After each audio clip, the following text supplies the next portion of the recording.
Yes big breaking news చూస్తున్నారు. తెలంగాణ రాష్ట్రంలో కీలక పరిణామాలు చేసుకుంటున్నాయి రాజకీయంగా.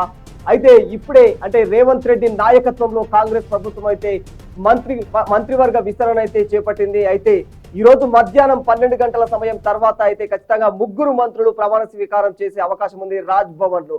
అయితే దీనికి సంబంధించి ప్రస్తుతం అయితే ముగ్గురు మంత్రులను ప్రమాణ స్వీకారం చేయించాలని డిసైడ్ అయినట్టు తెలుస్తుంది కాంగ్రెస్ ప్రభుత్వం. ఇంతవరకు అయితే గవర్నర్ కు సూచనలు కూడా తెలియజేసింది. అయితే ఈ విస్తరణలో ముఖ్యంగా ప్రస్తుతం అయితే సామాజిక న్యాయానికే పెద్దపీట వేసినట్లు తెలుస్తుంది. ఇంతవరకు కూడా గవర్నర్ కు సూచించిన పేరుల ప్రకారమే మంత్రివర్గంలో అయితే ఎస్సీ ఎస్టీ బీసీలకు ప్రాధాన్యం ఇచ్చే అవకాశాలు కూడా ఎక్కువగా కనిపిస్తోంది. సుదీర్ఘ కాలంగా క్యాబినెట్ లో చోటు కోసం ఎదురు చూస్తున్న నేతలకైతే ఎట్టకేలకు అవకాశాలు లభించే సన్నివేశం అయితే వచ్చేసింది. ఇక ఇందులో ప్రమాణ స్వీకారానికి సిద్ధమైన కొత్త మంత్రుల విషయానికి వస్తే ముఖ్యంగా వి శ్రీహరి ముదిరాజ్ అంటే ముదిరాజ్ సామాజిక వర్గం నుంచి అయితే ప్రస్తుతం రేవంత్ రెడ్డి ఇదివరకే ఎన్నికల సమయం నుంచి కూడా చెబుతూ వచ్చాడు. ఖచ్చితంగా ముదిరాజ్ సామాజిక వర్గం నుంచి అయితే ఖచ్చితంగా మంత్రివర్గంలో అయితే చోటు ఉంటుంది అనేది అయితే ఆయన తెలియజేశారు. ఇదే కాన్సెప్ట్ లో అయితే ప్రస్తుతం ఇచ్చిన మాట ప్రకారం అయితే ముదిరాజ్ సామాజిక వర్గం నుంచి అయితే బీసీల వర్గానికి చెందిన ఈ నేత హనుమకొండ జిల్లా వేదికగా అయితే రాజకీయంగా పటిష్టంగా ఉన్నారు. అయితే టిఆర్ఎస్ ప్రభుత్వం కాలంలోనూ ముఖ్య పాత్ర పోషించారు ఈయన. అయితే ఇప్పుడు కాంగ్రెస్ ప్రభుత్వంలోకి అయితే తీసుకురావడం రాజకీయంగా కూడా కాస్త కీలకమైన పరిణామాలు చోటు చేసుకుంటున్నాయి. ఇంకా వివేకానంద్ కూడా అంటే వివేకానంద్ ఎస్సీలలోని మాల సామాజిక వర్గానికి చెందిన వ్యక్తి ఇతను. అయితే రాజకీయంగా కూడా ఇతనికి గొప్ప అంటే కుటుంబ నేపథ్యం కూడా ఉందని చెప్పుకోవాలి. కేంద్ర మాజీ మంత్రి అయిన విద్యాసాగర్ రావు కుమారుడితను. రాష్ట్రంలో కూడా ఎస్సీల సమీకరణలను దృష్టిలో పెట్టుకొని ఆయన్ని ఎంపిక చేసినట్లయితే తెలుస్తుంది. ఇంకా అడ్లూరి లక్ష్మణ కుమార్ వచ్చేసి అయితే మాదిగ సామాజిక వర్గానికి చెందిన నేత ఆయన నియోజకవర్గం వరంగల్ అర్బన్ లో మంచి ప్రాధాన్యత కలిగిన వ్యక్తిగా గుర్తింపు కూడా ఉంది ఇతనికి. ఆయనకు కూడా మంత్రి పదవి ఇవ్వడం ద్వారా అయితే మాదిగ సామాజిక వర్గానికి అయితే బలం చేకూరుతుందని కాంగ్రెస్ ఆలోచించినట్లు తెలుస్తుంది. ఈ ఆలోచన ప్రకారమే అడ్లూరి లక్ష్మణ్ కు కూడా మంత్రివర్గ విస్తరణలో అయితే ఆయన కూడా అంటే మంత్రిగా ఆయనకు కూడా స్థానం కల్పించినట్లు తెలుస్తోంది. అయితే ఇంకా డిప్యూటీ స్పీకర్ పదవికి ఎంపిక విషయానికి వచ్చేసి డిప్యూటీ స్పీకర్ గా అయితే రామచంద్ర నాయక్ ను ఎంపిక చేయాలి అన్ని ఆలోచనలు ఉన్నట్టు తెలుస్తుంది. ఎందుకంటే ఆయన ఎస్టీ వర్గానికి చెందినవారు. అంటే ఎస్సీ బీసీ వర్గాలలో అయితే ఖచ్చితంగా ఇప్పటికే మంత్రులు అంటే ముగ్గురు ఏర్పడ్డారు. ఇంకా ఎస్టీ సామాజిక వర్గం నుంచి ఎంపిక చేయడానికి ఇంకా అవకాశం లేకపోవడంతో డిప్యూటీ స్పీకర్ గా రామచంద్ర నాయక్ అయితే ఎంపిక చేసే అవకాశాలు ఉన్నాయి. ఆయన కూడా ఎస్టీ వర్గానికి చెందినవారు. ఇంకా ఎమ్మెల్యేగా కూడా సామాజిక సమీకరణలో అనేక ప్రాధాన్యత సంతరించుకున్న నాయకుడు అతను. ఇంకా ముఖ్యంగా సామాజిక న్యాయానికి అయితే ప్రాధాన్యత ఉంటున్నట్లు తెలుస్తుంది. ఈ వర్గీకరణలో అయితే ఈ మంత్రివర్గ విస్తరణలో కాంగ్రెస్ అధిష్టానం ఎస్సీ ఎస్టీ బీసీలకు పూర్తి ప్రాధాన్యం ఇచ్చింది. ఇది పార్టీ ఎన్నికల హామీలకైతే అనుగుణంగా ఉందని, మైనారిటీలతో పాటు సామాజికంగా కూడా వెనుకబడిన వర్గాల ప్రాధాన్యం పెంచడమే లక్ష్యంగా పనిచేస్తున్నట్లయితే తెలుస్తుంది. ఇంకా ప్రమాణ స్వీకారానికి కూడా సిద్ధమవుతున్న తరుణం ఏర్పడింది. ఇంకా మధ్యాహ్నం 12 గంటల సమయంలో అయితే ప్రమాణ స్వీకారం ఏర్పాటు చేసే అవకాశాలు ఉన్నాయి.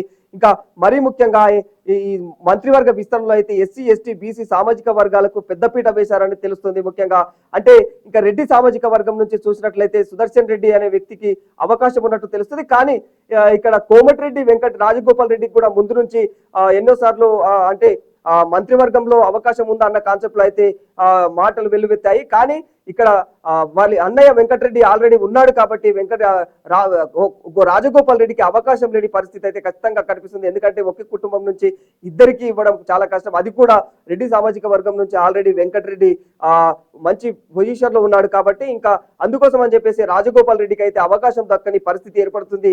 ఇక ఉప ముఖ్యమంత్రి బట్టి విక్రమార్క, సీనియర్ మంత్రి ఉత్తమ్ కుమార్ రెడ్డి, పిసిసిపి అధ్యక్షుడు మహేష్ కుమార్ గౌడ్, కాంగ్రెస్ రాష్ట్ర వ్యవహారాల ఇన్ఛార్జి మీనాక్షి నటరాజన్తో కాంగ్రెస్ అధిష్టానం అయితే చర్చించింది.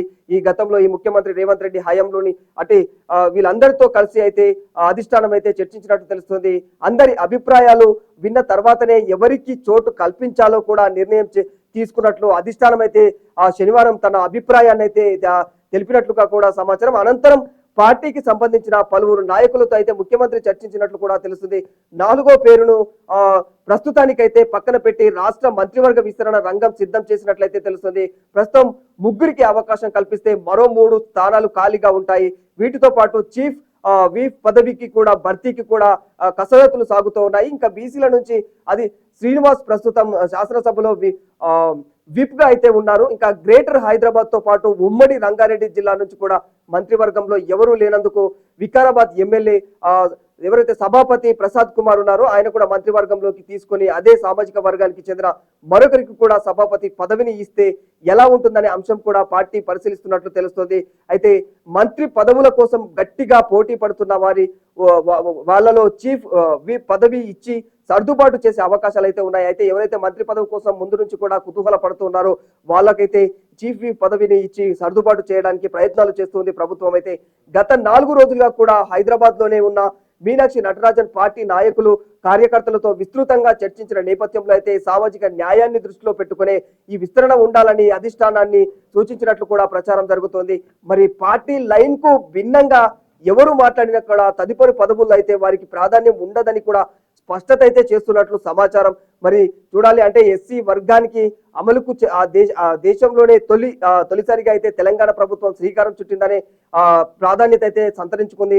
మంత్రివర్గంలో కూడా తమ వర్గానికి తగు ప్రాధాన్యం కల్పించాలని మాదిగ సామాజిక వర్గ ఎమ్మెల్యేలు కూడా శనివారం సీఎం రేవంత్ రెడ్డిని నివాసానికి చేరుకొని ఆయననైతే విన్నవించుకున్నట్టు తెలుస్తుంది. ఇంకా అడ్లూరు లక్ష్మణ్ కుమార్, వేముల వీరేశం, సాబెల్, కవ్వంపల్లి సత్యనారాయణ, కాళే యాదయ్య సీఎంను కలిశారని కూడా వార్తలు వచ్చాయి. గత ఏడాది జరిగిన లోక్సభ ఎన్నికల్లో కూడా తమ వర్గానికి తగినట్టు టికెట్లు ఇవ్వలేదని, అనంతరం ఎమ్మెల్సీ ఎన్నికల్లో కూడా అవకాశం లేదని, అందుకోసం అని చెప్పేసి ఖచ్చితంగా ఇప్పుడు మాత్రం మాకు అవకాశం ఇవ్వాలి, ఈ మంత్రివర్గ విస్తరణలో అయితే మా ఎస్సీ సామాజిక వర్గం నుంచి ఖచ్చితంగా మాకు అవకాశం కావాలన్నట్లు వాళ్ళందరూ కూడా నిన్న వెళ్ళి సీఎంను కలిసినట్టు తెలుస్తుంది. ఈ నేపథ్యంలోనే అంటే ఇవన్నీ రాష్ట్రంలో ముందు ఇంకా స్థానిక ఎలక్షన్లు కూడా వస్తున్నాయి కాబట్టి ఇవన్నిటిని దృష్టిలో పెట్టుకుని అయితే ప్రభుత్వం అడుగులు ముందుకు వేస్తుంది. ఈ నేపథ్యంలోనే ఎస్సీ, ఎస్టీ, బీసీ ఈ సామాజిక వర్గాలు అన్ని సామాజిక వర్గాల నుంచి కూడా ఎవరిని కూడా ఎక్కడ నొప్పించకుండా అందరినీ సంతృప్తి పరిచే విధంగా అయితే నిర్ణయాలు తీసుకునే అవకాశం కనిపిస్తుంది. ఏదేమైనప్పటికీ ఫైనల్ గా ఈ రోజు మధ్యాహ్నం 12 గంటలకు మాత్రం